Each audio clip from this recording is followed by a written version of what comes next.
Well, Cape Town Television will be catching up with us this week and screening the amazing interview with Dave Duarte.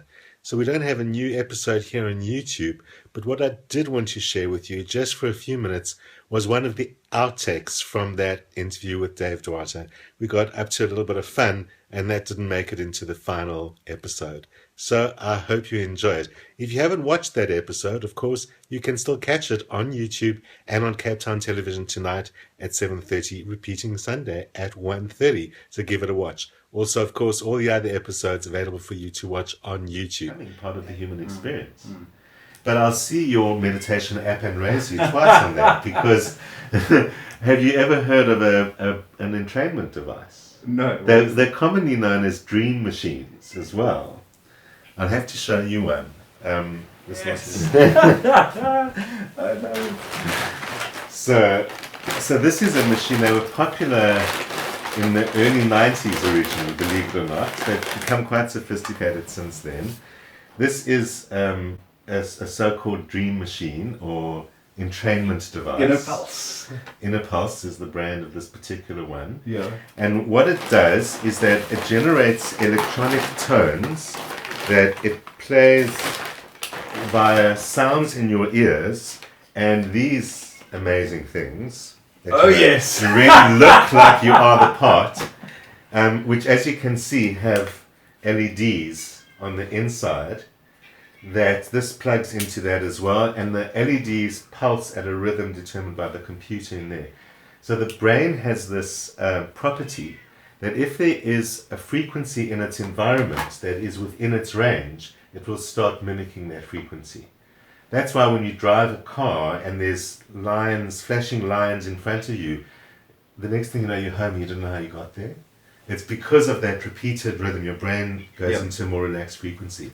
So this starts off at a familiar waking frequency, and then it slows down and pulls your brain along with it. Because the brain operates at a variety of different frequencies. And this thing can get you to Zen monk meditation level in like 5 minutes. What? And it works? Works every time. What? So it's quite... I'm all surprised they never took off. Because they're a little expensive, I guess, but you can still get them. There's so many sleep apps. It's amazing. I heard about this term this morning called wellness as a service. Oh, sorry. Is it health as a service? Something like that. But it's basically you subscribe to all of these apps and technologies, and the idea is it's a lot cheaper to invest in your health and well-being than it is to invest in getting better from sickness. Yeah, that's true. That's very cool. Yeah, so that's a really cool thing. I mean, so that's super sleep. I did own one in the 90s, but this is a more... And is this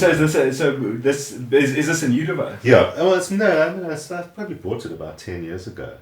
But I have checked, this company still exists. And it's like there's a million different programs. There are programs to relax you slowly. There are programs to wake you up. They increase the brain frequency.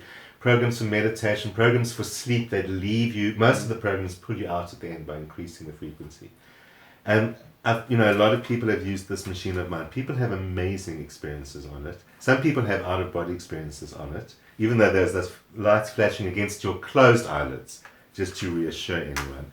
So you just pick up the flashing through your Probably eyes. Not good to use if you're epileptic or something. No, of course can't be used by epileptics or anyone who's got that kind of sensitivity. But for everyone else, it does definitely work.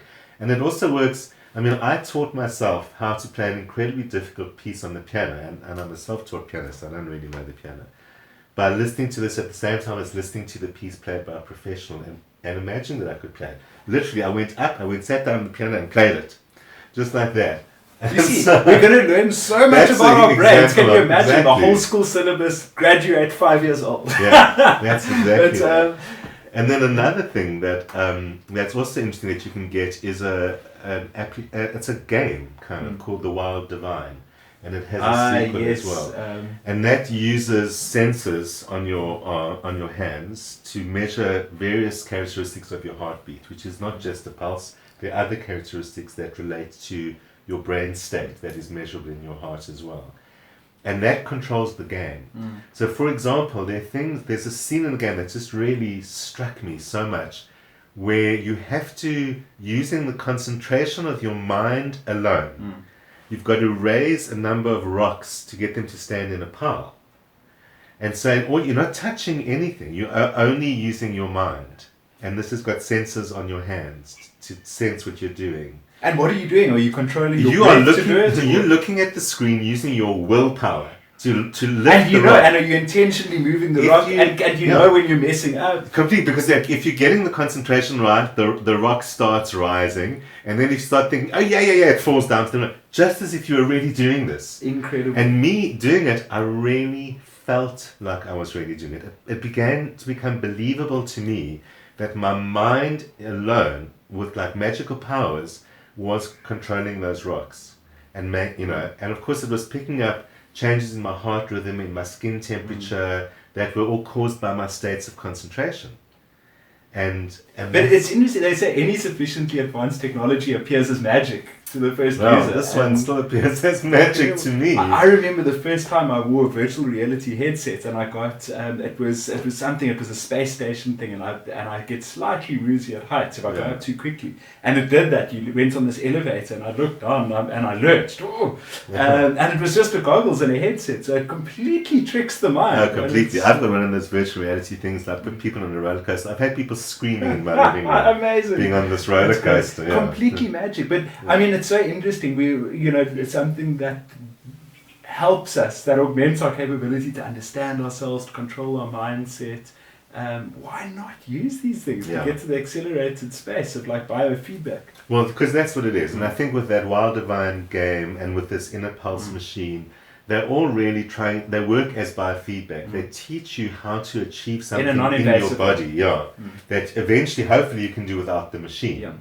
So if you constantly know, if you already know what a state of deep meditation feels like, because the machine has meditated you to that point, you can much more easily get there yourself. And the question again becomes, don't depend on the machine. So be sure to join me next week at noon on YouTube, 7:30 p.m. Cape Town television, and 1:30 p.m. Sunday repeat for a brand new episode. See you there.